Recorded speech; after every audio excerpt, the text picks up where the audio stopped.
is the Savage Nation. I love this song, so give me a break. For some reason, whatever. And what's coming is so horrible. I turn it off for a minute. What I'm going to cover on this show today is so horrible, so shocking, so agitating, because I'm going to ask you, is Obama trying to spark a race war? I know it's controversial to even ask such a question, but if we had a president who was out to start a race war, he couldn't do a better job than Obama is doing. Just the other day, for example, Obama's election year pitch leaves out white males.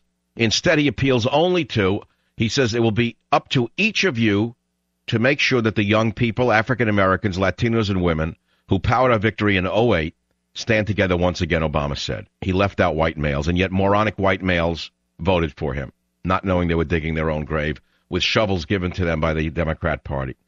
The other day, Arizona, in all of their rights, passes a very sane, very balanced immigration control law, and the left goes insane, starts to scream Nazi, racist, fascist.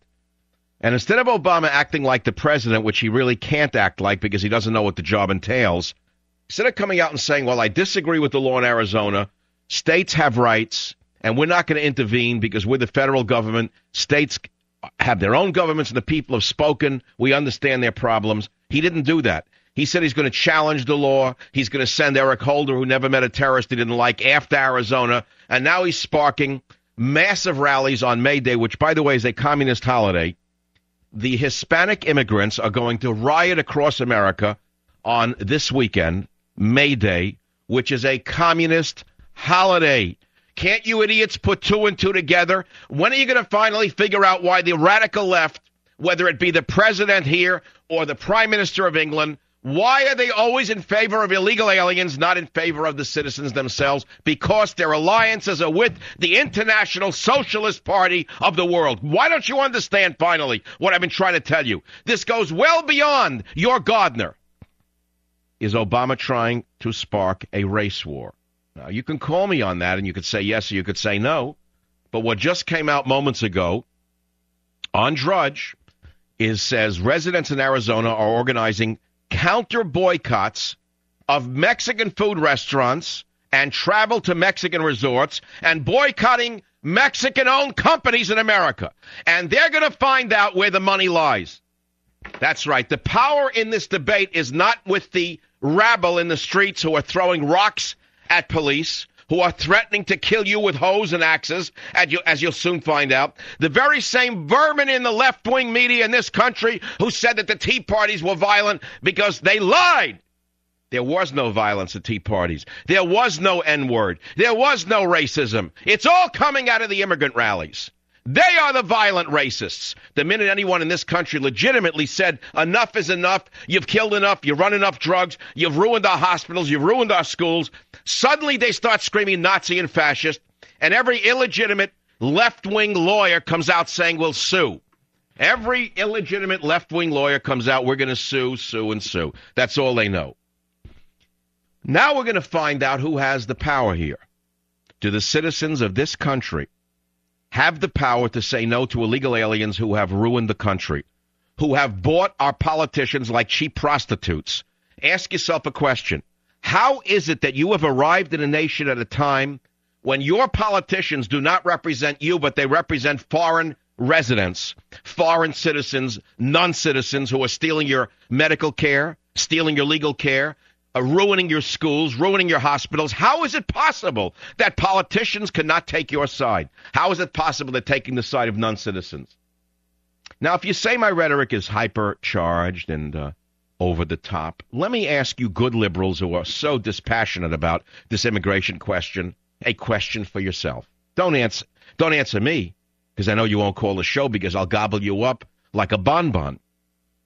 Answer this question yourself. How does the Mexican government treat illegal aliens from Guatemala? How do the Mexican people treat other Hispanics who come into their country illegally? How do the Mexican police treat Guatemalans and Nicaraguans? How do the Mexican people look upon other Hispanics? If you don't know the answer to that question, you're as dumb as I think you are, and you're as illiberal as you think you are liberal. You are not even fit to vote in this country if you can't answer that question.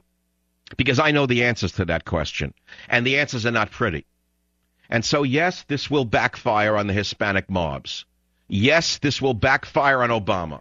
Yes, this is exactly what America's been waiting for. Yes, the rabble in the streets this weekend will turn even the most moderate American against the Hispanic mobs. Yes, this kills immigration reform, meaning amnesty for illegals. Yes, this destroys another centerpiece of Obama's socialist revolution. Yes, this is good news. Yes, the hand of God is behind all of this. And yes, we, the American people, could not have wished for a better spokesman for this illegal mob than Al Sharpton himself. How they, the Hispanics, could have permitted this rabble-rouser, Al Sharpton, to jump in on this debate. Perhaps this man is the most hated man in American history. I do not know anybody in this country, blacks or whites or Hispanic, who have any respect for this man. And yet he jumps out as though he's suddenly of Mexican descent, and he starts screaming racism and this ism and that ism. Well, let me tell you something. They couldn't have had a worse thing happen to them than have Al Sharpton come out and speak for them in those abominable tones that he used the other day.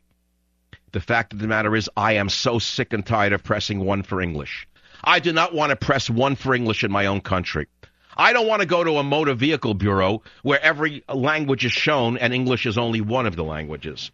Do you know what an outrage it is to live in San Francisco, where people can vote in 6 to 8 languages? Many of them are not even citizens. Why is it that the illegitimate politicians of San Francisco, all of whom are beholden to the illegitimate citizens because they're non-citizens, why is it that they want ballots in so many languages? After all, this is a sovereign nation, is it not? Why should the ballots not be in one language, English? And if these people are so anxious to be Americans, why must we pander to them in Arabic, in Mandarin? I can read all of the languages that the ballots are in, but you understand the picture. The reason the ballots are in so many languages is that is how the illegitimate political structure stays in power, which is by bypassing the fed-up voter. So it brings us back to the first question. Why is this all happening now? Why is this all happening now? The Arizona law was passed by the governor. Her poll numbers went through the ceiling. 70% of people in Arizona support the law in Arizona. Now, you can't call them all racist because of that 70%, what percent of them are of Hispanic descent? I don't know, a very high percent, because many people in Arizona are of Hispanic descent. They are fed up with the illegal aliens. Take a look at the pictures of the illegal aliens. And if you think I'm making it up, here is an illegal immigrant saying they will take up their shovels and axes and use them to defeat you and beat you up. Anyone ready for the Tutu Maquettes? Because here they come. Listen to clip 9. We will not stop. We will take up our shovels and our pickaxes and we break the land and make your landscaping and clear toilets and our fires. We will use them against you. Believe that. So they're threatening a kind of Mau Mau uprising in the United States of America using landscaping tools, shovels, and axes against the American people. And Obama says that he'll take their side. I rest my case. I cannot believe that I'm even having to ask this question. And the man behind it all is Obama, because he is empowering them. He is enabling them. He could have stopped this. He still could stop it. All Obama has to do is act like a president instead of a community activist, meaning a communist. All he has to do is say, now, wait a minute, folks. I want this cooled down. I don't agree with the Arizona law, but it's a sovereign state. They have been overrun by drug dealers. They've been overrun by illegal aliens. Ranchers have been killed. Cops are being killed. And although I don't agree with the law, I understand the people of Arizona. We're going to try to help them. But he didn't say that. Instead, he said he's going to sick his attorney general on the people of Arizona and sue them for standing up to the federal government. Yes, my friends, I have to ask this question on the Savage Nation because it's a pregnant question. Is Obama trying to spark a race war for his own reasons? I'll be right back. Savage.